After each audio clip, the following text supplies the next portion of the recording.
إياك نعبد وإياك نستعين صراط الذين أنعمت عليهم غير المغضوب عليهم ولا الضالين آمين.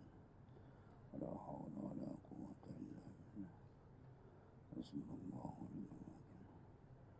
على الله توكلنا. حسبنا على الله توكلنا. بسم الله.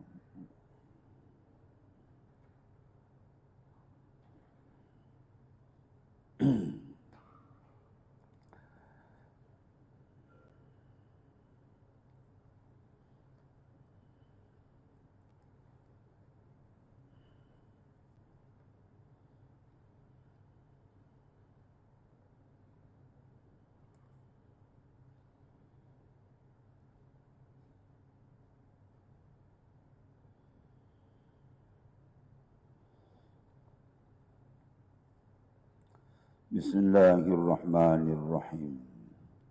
قال معلم قدس الله سره. Dan kata Malik rahimallahu ta'ala, bagi setengah daripada sahabatnya,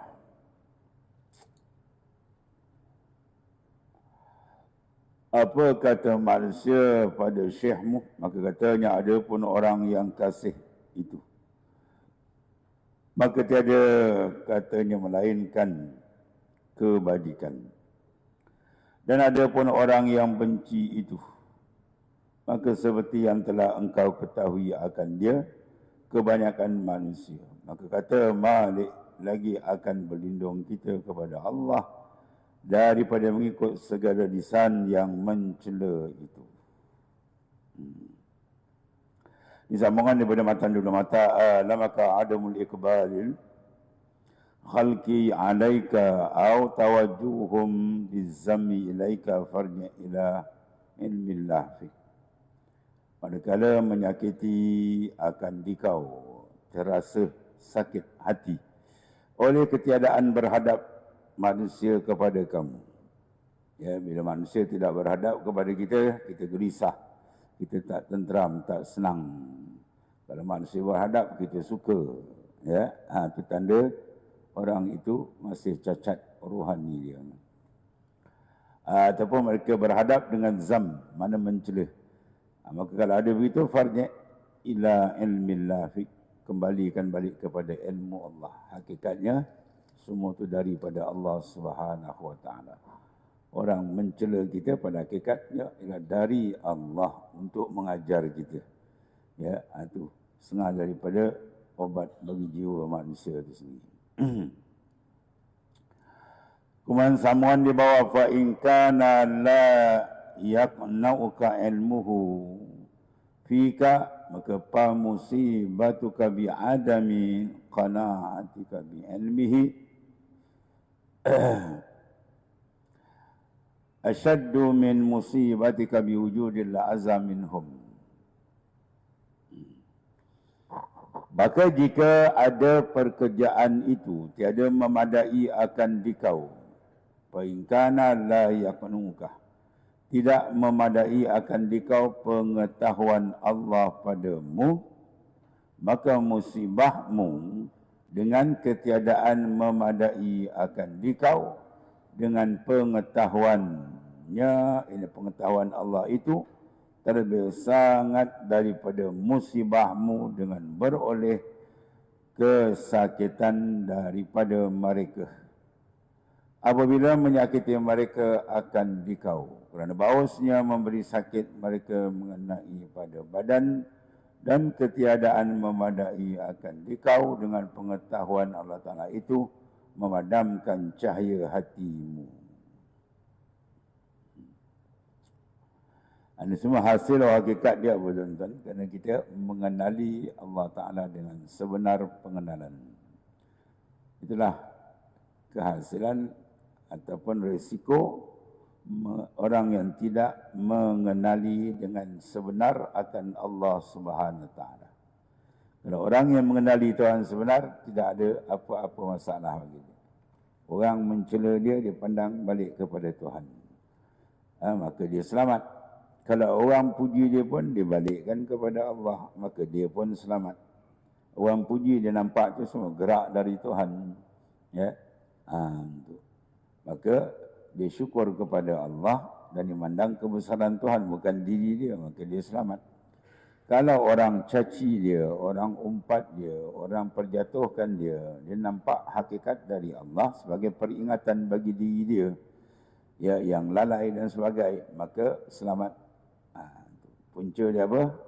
Dia dapat Swiss jalan kembali. Kalau dia tidak dapat jalan mengembalikan balik, sebab tu dia kata dulu, farji' ila ilmillahi fika. Sila kembalikan balik kepada benda tu dah ada dalam ilmu Allah Ta'ala. Mana benda tu telah ada dalam inkisyafil ilmi. Dah ada dalam ilmu Tuhan, dah ada dalam tahsis iradat, dia mesti berlaku. Jadi bila kita kembalikan balik kepada asli, kepada asal dia, maka hilanglah pandangan kita pada makhluk yang kita nampak hikmah kejadian Allah Ta'ala. Itu saja. Ya, jadi kita tak ada terasa pengamah makhluk puji pun kita tak terasa. Dia caci pun tak terasa, sebab itu semua bayangan dia. Hakikat semua minallah dari Tuhan. Sama ada nak mengangkatkan martabat seorang atau nak mendidik seorang. Kalau orang caci kita, orang maki kita, sebenarnya Tuhan nak didik kita. Ya, digerakkannya orang tadi mengata kita lah, umpat kita, fitnah kita macam-macam. Kita pandang hakikat dari Allah untuk mengajar kita, habis selamat. Tapi kalau kita berhadap kepada dia, macam kita lawan dengan bayang-bayang, tak sudah kerja dia. Maka di sini, fa in kana la yaqna'uka ilmuhu. Dalam persoalan ini, kalau sekiranya kamu tidak memada, tidak cukup dengan pengetahuan Allah, mana Tuhan dah tahu, Tuhan dah taksis benda ni mesti berlaku, maka musibah ketiadaan memada engkau dengan pengetahuan Allah itu lebih dahsyat daripada musibah dengan wujud benda yang menyakiti akan dikau. Itu maksudnya. Ya, orang sakiti kita sakit, orang umpat, orang keji, orang fitnah sakit. Tapi bila kau tak boleh mengembalikan balik kepada Allah, itu lebih sakit. Jalan dia kembali ke Tuhan habis. Bila jadi ke Tuhan, dia memadam akan ingatan itu. Tapi kalau tidak begitu, memberi sakit mengenai pada badanmu, ketiadaan memberi akan dikau pengetahuan Allah Ta'ala itu memadamkan cahaya. Ya. Maknanya orang kalau sakit kita, sakit zahir. Hatta kalau dipukul pun sakit badan. Tapi kalau kamu tak dapat mengembalikan balik kepada taksis iradat, itu adalah memadamkan cahaya nur hati kamu, itu lebih bahaya.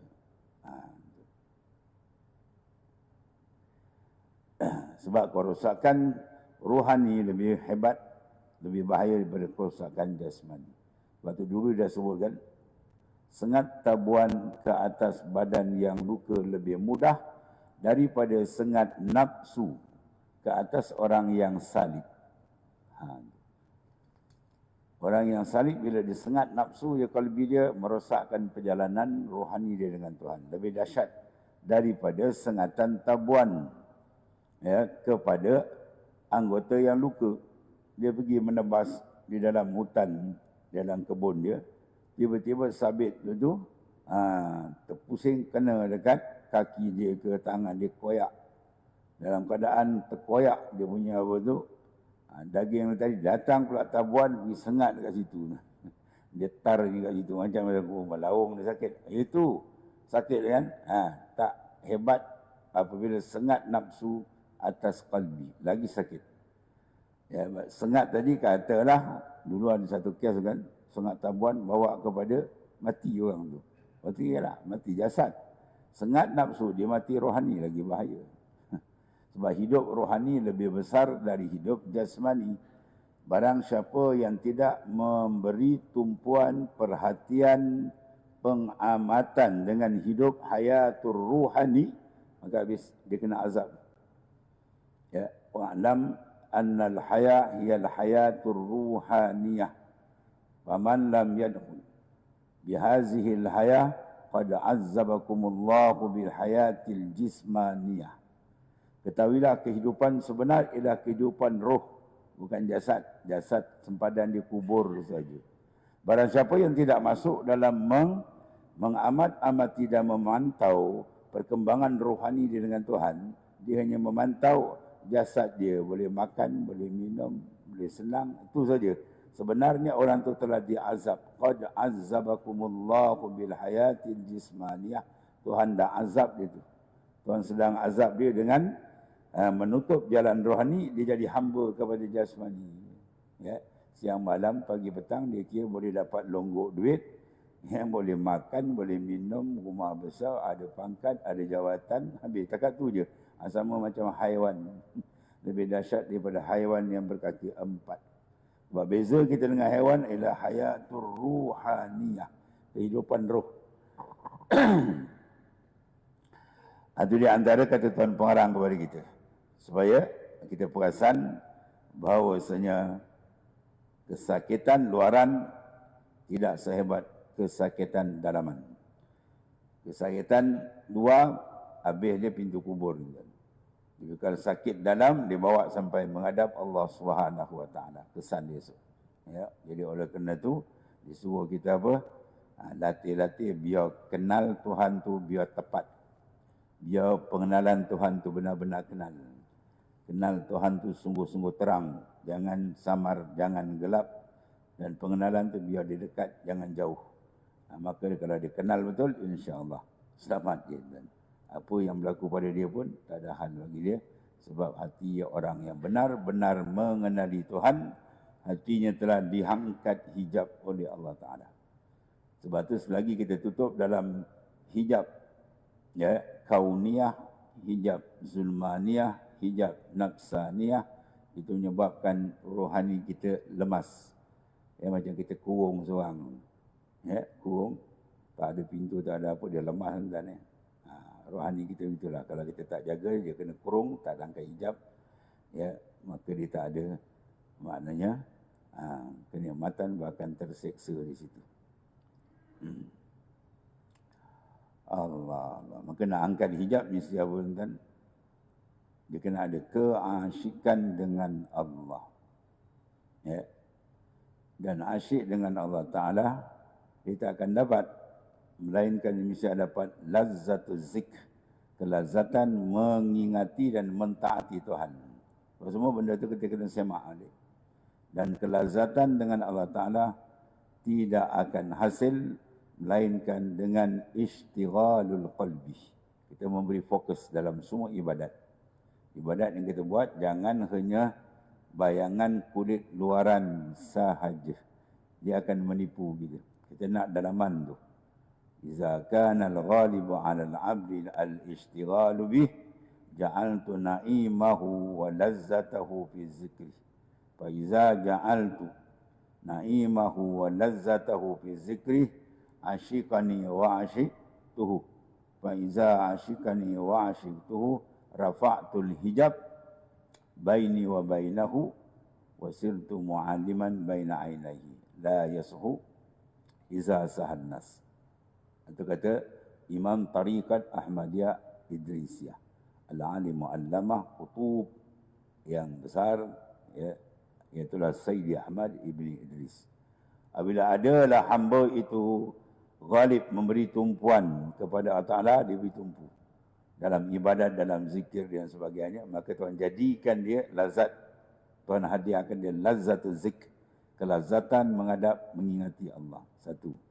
Dan bila benda itu didapat, lazat, maka yang kedua Tuhan beri apa? Asyikani wa asyiktu. Dia akan dapat keasyikan dengan Allah.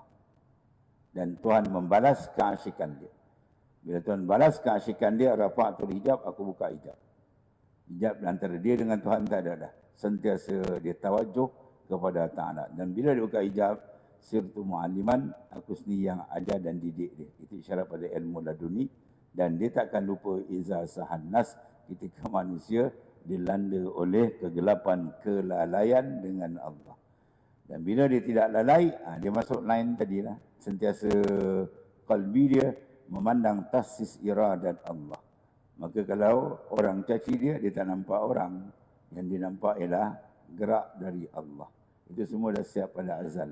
Maka menyebabkan jiwa dia boleh tenang. Jiwa dia tak ada apa. Orang menghadap dia pun dia tak rasa apa. Sebab dia pandang af'al Tuhan. Orang caci dia pun dia tak rasa apa. Sebab dia pandang hakikat tu af'al Tuhan. Habis. Selamat. Tapi kalau dia tak tidur di situ, masih terhijab, masih jiwa dia terseksa sebab jiwa dia tidak boleh masuk hadrat ilahiyah. Bila jiwa rohani tak boleh masuk dalam hadrat ilahiyah, maka dia seksa. Dia pandang dengan makhluk. Makhluk puji dia, dia tak sedar diri. Bila makhluk caci dia, dia mengamuk macam dia gila babi. Dia mengamuk macam-macam. Dan itu semua orang yang dia panggil apa? Jahilun. Jahil billah. Kita nak alim billah.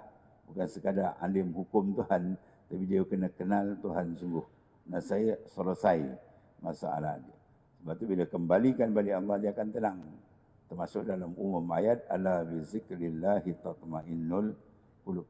Tidakkan dengan mengingati Allah, menghadap kepada Allah, jiwa manusia akan jadi tenang. Jadi kata Ibnu Ajibah Al-Hasani dalam Syara'i Qazul Imam, perjalanan rohani ini pusing balik, dia kembali apa? Kasratuz zik. Kena banyak ingat dan zikir. Itu je pusing. Sebab tu rahsia kenapa Tuhan kata, uzkuruni zikran kasirah. Sebut ingat akan aku dengan ingatan banyak. Sebab banyak itu melambangkan man ahabba syai'an aksara zikru. Siapa kasih satu benda, dia banyak ingat.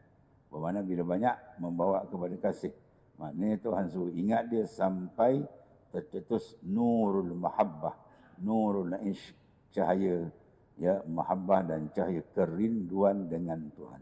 Itu semua rohani berjalan.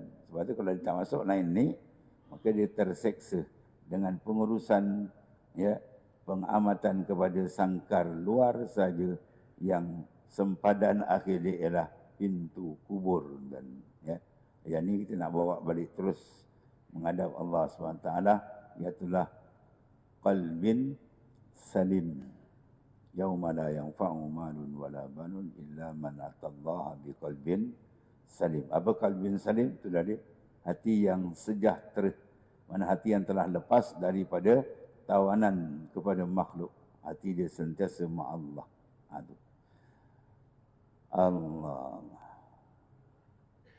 Ya, ini tiada memadai engkau dengan pengetahuan Allah. Maknanya, kalau kita dah cukup wa kafa billahi alimah.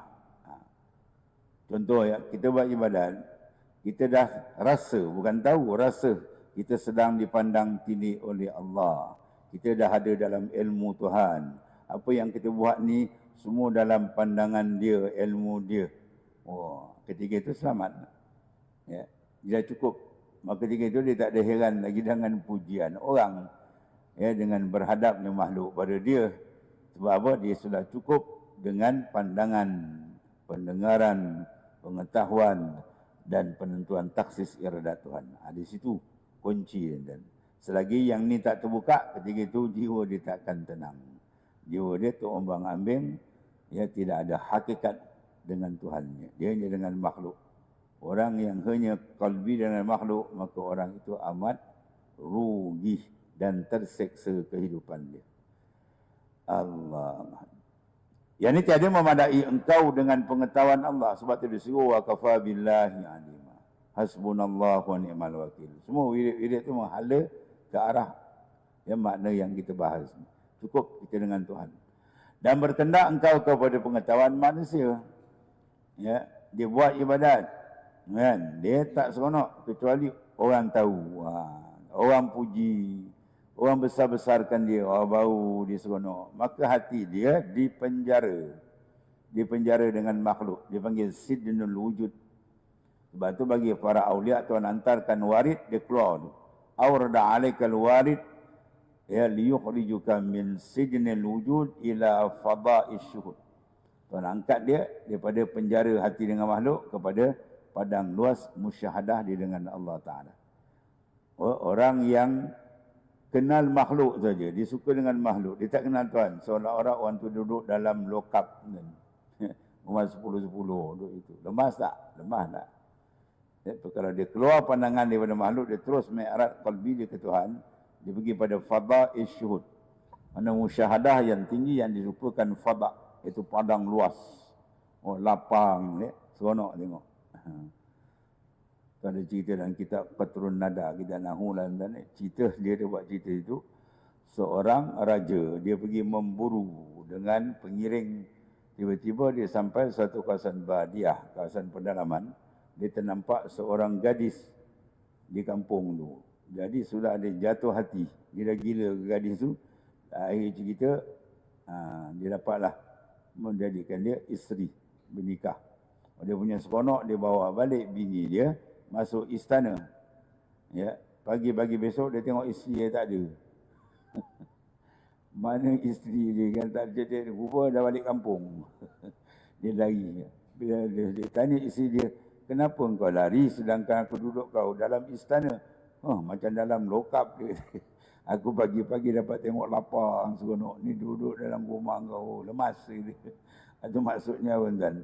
Tempat sempit dengan tempat luas. Itu maksudnya. Bagi qalbi arif, rohani dia ibarat tempat luas, lapang. Ya, dia berlazat dengan Tuhan. Kalau di hati kita dengan makhluk, ibarat duduk dalam lokap.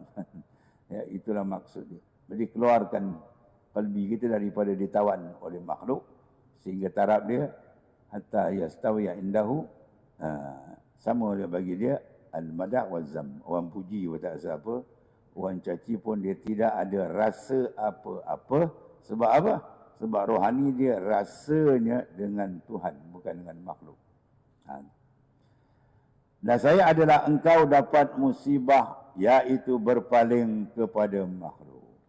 Berpalingnya hati kepada makhluk, menggantungkan hati pada makhluk, seronok hati dengan makhluk, rasa kecil hati makhluk tak beradab, itu semua bala. Ya, musibah yang besar. Banyak orang tak perasan. Maka engkau tawakal kepada mereka. Ya, engkau bergantung dengan mereka, maka engkau rojok kepada makhluk. Ganti daripada memadai dengan hak Ta'ala. Dia tukar. Laqad khaba man radiya dunaka badalan. Rugi serugi-rugi insan bila dia tukar makhluk dengan Tuhan. Dia menghadap pada makhluk, dia tak erti menghadap Tuhan. Dia seronok dengan makhluk, dia tidak erti berseronok dengan Tuhannya. Dia cukup hati dia puas kalau makhluk tahu, dia tak cukup dengan Tuhan yang maha mengetahui. Ini satu bala besar. Sebab apa? Lijahlihi billah, kena kejahilan dia dengan Tuhan. Adapun orang yang arif billah, hatinya dibukakan jannatul muajjalah, syurga yang disegerakan, itu ma'rifah, lapang, tenang. Ya. Dan tiada musibah yang terlebih sangat besar maknanya daripada ini, iaitulah hati dipenjara dengan makhluk. Ya. Kalau hati itu tak dipenjara, dilepas dengan makrifat yang sebenar, maka itu dipanggil qalbin salim. Hati yang sejahtera, yang telah dipaparkan oleh Quran, dia akan selamat. Pada hari yang tidak memberi manfaat harta benda, anak penak, melainkan mereka yang menghadap Tuhan dengan hati sejahtera. Inilah hati sejahtera. Di dunia dah nampak dah ketenangan jiwa dia. Ya. Dan masuk mana pula penyakit lagi. Ini barah besar dia. Ria akan dikau daripada demikian itu. Bila menghadap makhluk je, biarlah. Dia mesti nak tunjuk. Itu jadi takabur, ria, ujub, sum'ah yang merosakkan amalan dia. Dan ketiadaan ihram bagi junubil karim. Dia tidak ada maknanya ihram kemuliaan bagi pihak Al-Karim Allah Ta'ala. Dan gugurlah daripadamu mulia. Kemuliaan insan akan jatuh apabila kalbinya ditambat dengan makhluk, tidak ditambat dengan Tuhannya. Dan berbalik, muliamu hina dan kayamu fakir. Jadi kita berbaliklah. Ya, mulia jadi kehinaan. Asal dia mulia dengan Tuhannya, tiba-tiba dia berpusing. Ya. Tuhan angkat dia daripada makam tajrid, dia pergi makamul asbab. Ya, itu semua satu benda yang telah dibahas dulu. iradatukal asbab ma'a iqamatillahi iyaka fit tajrid inhitatun minal himmatil aliyah. Engkau nak duduk makan asbab sedangkan Tuhan dah angkat dia makan tajrid. Raja dah panggil duduk dalam istana. Ya, tiba-tiba dia minta, tuanku saya nak duduk luar. Itu dipanggil apa? Inhitat, terjatuh dari makam yang tinggi. Ya, Malikul Muluk, Allah Ta'ala telah tarik qalbi dia. Ya, dapat kepada makam yang tinggi, makrifat yang sebenar. Tiba-tiba dia turun bawah balik pada makam asbab. Ini dipanggil inhitat, terjatuh hina. Allah. Dan jikalau telah memadai engkau dengan pengetahuannya, wa kafa billahi alimah, cukup bagi kita Tuhan yang telah mengetahui semua sudut, ya, dia tahu, tak ada satu benda yang terlepas. Bahkan sebelum ada makhluk sudah ada dalam ilmu Tuhan, kan? Ilmu Tuhan kan inkishaf ilmu sejak azali lagi, ya, mana ta'alluq tanjizi qadim, sedia kala Tuhan mengetahui. Jadi bagi dia tak cukup, sebab apa? Dia tak kenal Tuhan. Dan jikalau telah memada engkau dengan pengetahuannya, ya, jawab dia, dan saya tiada berpaling engkau pada puji seorang. Sekarang kita test diri kita, kalau orang puji kita rasa tak? Ya. Baik, sekarang kita nak kenal kita ni makan puji ke tidak. Kalau orang maki kita, orang umpat kita, orang pelekeh kita, kita rasa tak? Kalau kita tak rasa apa, kita pandang af'al Tuhan, maka alhamdulillah. Orang tu dipanggil orang yang benar-benar waqafa billahi alimah.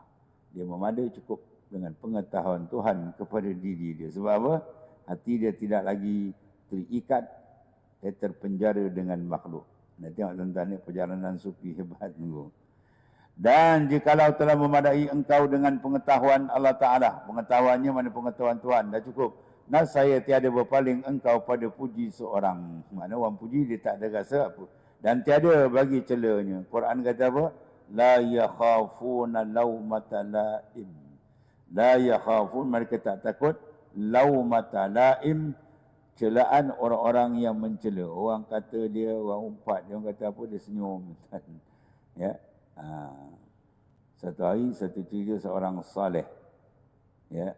Orang umpat dia, macam-macam mau umpat dia, waliullah ni.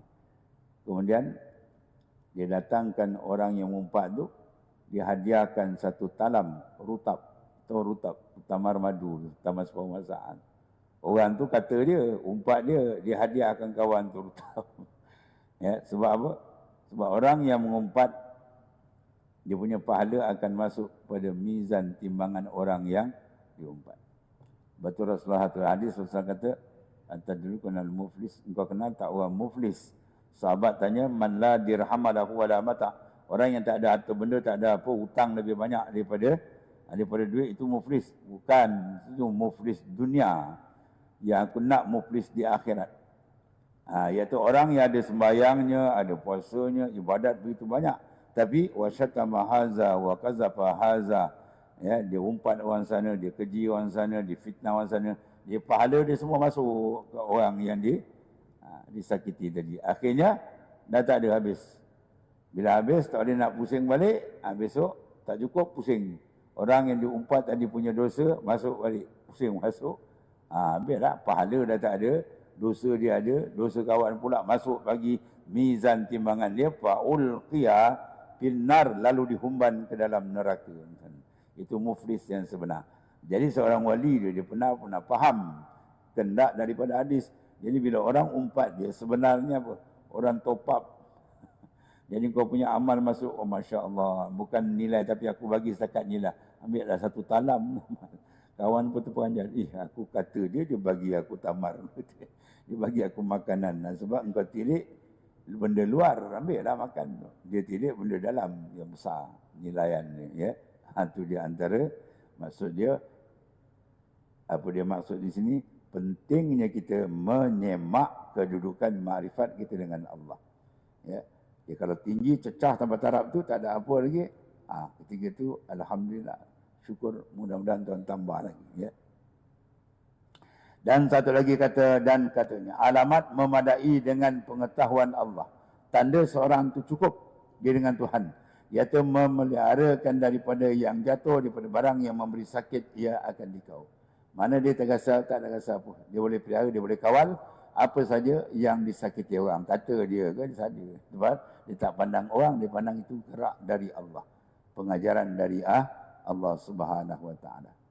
Jadi kita dulu seorang ulama besar. Saya mengaji di Fatani dulu. Ya. Ulama tu yang ulama besar lah.